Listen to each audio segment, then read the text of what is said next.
आपको पता है हमारे भारत में सिर्फ और सिर्फ एक ताजमहल नहीं है, यहाँ तक कि औरंगाबाद महाराष्ट्र में भी स्थित है एक ताजमहल।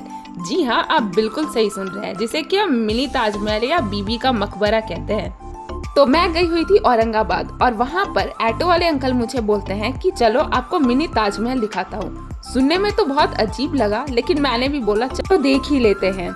उसके बाद ये भैया हमें यहाँ पर तो लेकर के आ गए और मैं सही में चौंक गई, क्योंकि देखने में ये बिल्कुल ताजमहल लग रहा था। वैसे यहाँ पर जाने के लिए मुझे 25 रुपए देने पड़े, जो कि एंट्री फीस था। यहाँ जाने के बाद मुझे देखने में तो ये ताजमहल लगा, लेकिन पास जाने के बाद पता चला कि ये अंदर से रेड स्टोन का बना हुआ है और ऊपर से व्हाइट प्लास्टर कास्ट किया हुआ है। इसकी वजह से ये काला भी पड़ चुका था, लेकिन इसकी सुंदरता कम नहीं थी ताजमहल से। अंदर जाने का एक छोटा सा रास्ता था, सीढ़ी बना हुआ था। इसका मेन एंट्रेंस का जो गेट था वो देखने से ही पता चल रहा था कि मुगल के टाइम का है, क्योंकि इसका आर्किटेक्ट काफी ज्यादा सुंदर था। ऐसे पतले से रास्ते से होते हुए जाना पड़ता है ऊपर की तरफ। यहाँ से जाने के बाद हम ऊपर के फ्लोर पे पहुंच जाते हैं, जहाँ पर कि एक्चुअली बीबी का मकबरा मौजूद है। जी हाँ, इसे बीबी का मकबरा कहा जाता है। इस रास्ते से ऊपर जाने के बाद हम पहुंच जाते हैं बीबी के मकबरे के पास में, और वहां पर ही लिखा हुआ रहता है इसका पूरा इतिहास।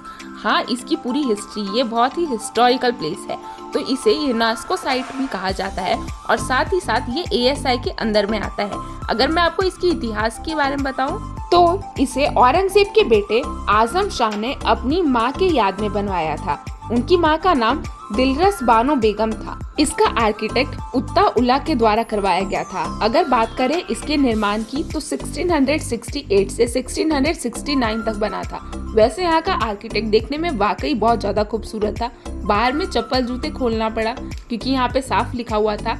जाते के साथ एक ऐसा सुरंग जैसा रास्ता मिला जहाँ पर की सीढ़ी बनी हुई थी, लेकिन गवर्नमेंट के द्वारा इस रास्ते को भी बंद करवा दिया गया था। ऐसे जो ये रास्ता बंद दिख रहा है, या इसके अंदर से जाने पे आप सीधा बीबी के मकबरे के पास पहुंच जाते हैं, पर अंदर से जाना अलाउड नहीं था, तो हम सिर्फ और सिर्फ ऊपर से देख सकते थे। वैसे देखा जाए तो इसे हम ताजमहल का 80% तो जरूर कह सकते हैं, क्योंकि ये काफी ज्यादा खूबसूरत था। इसके अंदर में और कुछ तो नहीं, लेकिन सिर्फ और सिर्फ बीबी का मकबरा मौजूद था, और इसे बीबी का मकबरा कहा जाता है। लेकिन ये एक माँ की याद में बनवाया गया था एक बेटे के द्वारा।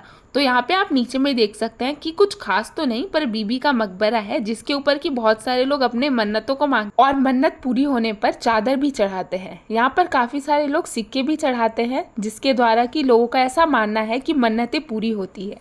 यहाँ की हिस्ट्री काफी ही पुरानी है और मुगल शासकों की है, तो आर्किटेक्ट तो देखने से पता चल ही जा रहा था। बीबी के मकबरे के बाजू आजू में अगर देखा जाए तो चारों तरफ से 4 दरवाजे बने हुए थे, और चारों दरवाजों में उतनी ही सुंदरता थी जितनी कि पहले दरवाजे में थी। लेकिन देखने वाली बात ये थी कि ये काफ़ी ज़्यादा पुराना होने की वजह से काला पड़ते जा रहा था। मैं आपको ये भी बता दूं कि इसका जो ऊपरी हिस्सा था वो संगमरमर का बना हुआ था, लेकिन नीचे का रेड स्टोन का बना हुआ था।